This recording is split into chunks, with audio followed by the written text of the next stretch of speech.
Halo semuanya, Assalamualaikum warahmatullahi wabarakatuh. Apa kabarnya nih sahabat subscriber para pemirsa channel ASP TV?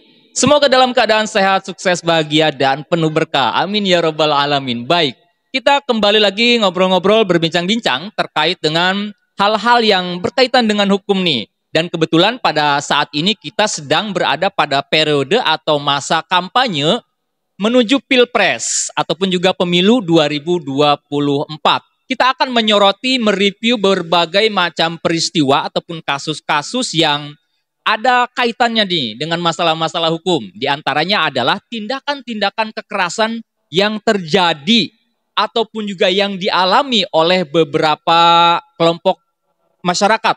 Misalkan kelompok pendukung salah satu capres-cawapres ataupun juga kelompok pendukung partai politik yang mengalami peristiwa kekerasan, mendapatkan tindak kekerasan seperti penganiayaan, kemudian juga pengeroyokan, pemukulan, pelemparan, bahkan korbannya tersebut tidak hanya luka-luka nih teman-teman, bahkan ada yang sampai dengan meninggal dunia. Tentu hal ini tidak kita harapkan, tentu hal ini tidak kita inginkan.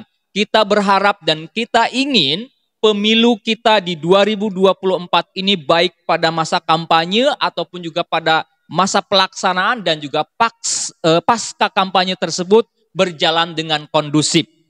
Dengan menjunjung tinggi nilai-nilai persatuan dalam bingkai negara kesatuan Republik Indonesia. Beda pilihan itu hal yang wajar. Beda pendapat, beda pandangan itu hal yang lumrah. Jangan jadikan perbedaan sebagai sumber-sumber perpecahan. Agar kita, masyarakat, bisa lebih dewasa agar terjadi atau agar tidak terjadi lagi tindakan-tindakan kekerasan. Nah, kita review nih beberapa tindakan kekerasan atau peristiwa-peristiwa kekerasan yang dialami oleh masyarakat pada masa kampanye sampai dengan saat ini, yaitu kurang lebih tanggal 13 Januari 2024. Sebentar lagi kita akan melaksanakan pemilihan presiden 2024. Ada beberapa kasus-kasus kekerasan nih yang terjadi. Di antaranya yang akan kita review yang pertama adalah kasus penembakan oleh orang tak dikenal kepada salah satu pendukung dari calon presiden.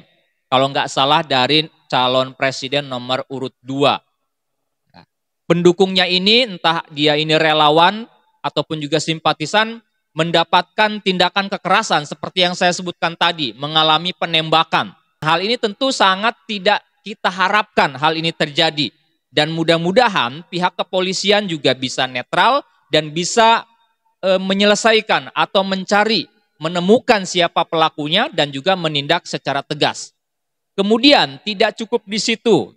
Terjadi lagi beberapa waktu yang lalu pemukulan ataupun juga dugaan pengeroyokan atau dugaan penganiayaan yang dilakukan oleh beberapa mungkin oknum aparat TNI di Boyolali di mana pada saat itu ada sekelompok pendukung capres yang hendak mengunjungi ataupun juga bertemu dengan capresnya untuk kampanye tertutup, misalkan melewati salah satu markas Tentara Nasional Indonesia. Entah kenapa, entah apa sebabnya, terjadilah keributan. Terjadilah kericuhan yang mengakibatkan kurang lebih ada 6 orang relawan atau 6 orang pendukung dari capres-cawapres. Kalau itu kurang lebih ada 6 orang yang mengalami luka-luka. Nah, ini juga tentu hal yang sangat tidak kita harapkan.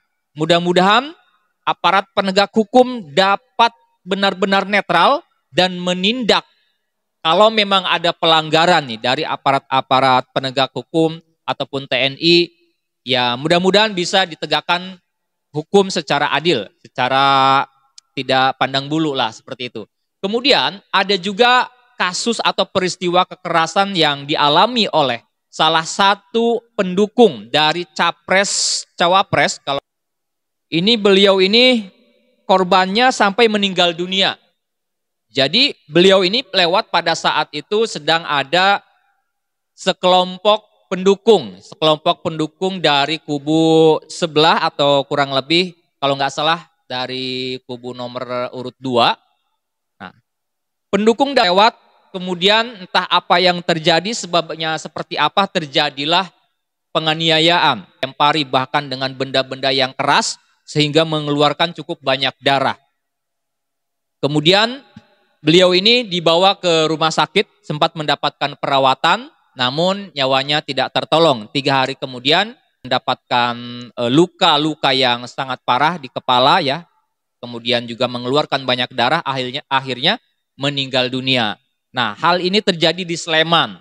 Tentu ini hal-hal seperti ini kita tidak mengharapkan.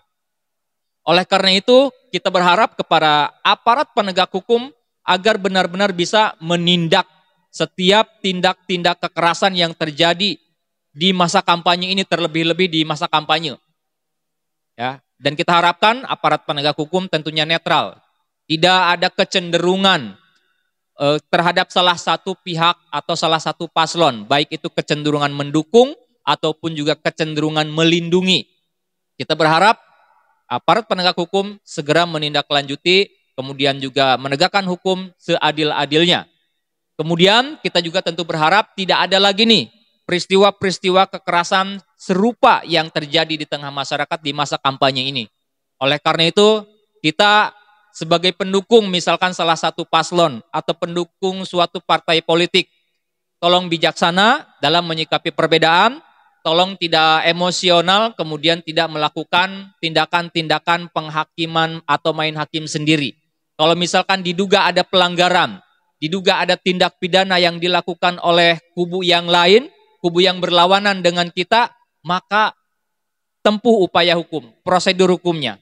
Jangan sampai main hakim sendiri, apalagi langsung melakukan pengeroyokan, langsung melakukan pemukulan yang mengakibatkan orang lain cedera, bahkan mengakibatkan nyawa orang lain melayang. Oleh karena itu, marilah kita sama-sama menjemput Pilpres 2024 ini dengan suasana kondusif, dengan penuh rasa persaudaraan, persatuan, demi keutuhan negara yang kita cintai, negara kesatuan Republik Indonesia. Itu yang dapat kita bahas dan kita review peristiwa-peristiwa hukum, peristiwa kekerasan yang terjadi pada masa kampanye Pilpres atau Pemilu 2024 mendatang. Itu saja yang dapat saya bahas. Terima kasih yang sudah nonton, yang sudah subscribe. Sampai jumpa di video-video selanjutnya. Assalamualaikum warahmatullahi wabarakatuh. ASP lapor, kami hukum, jauhi hukuman.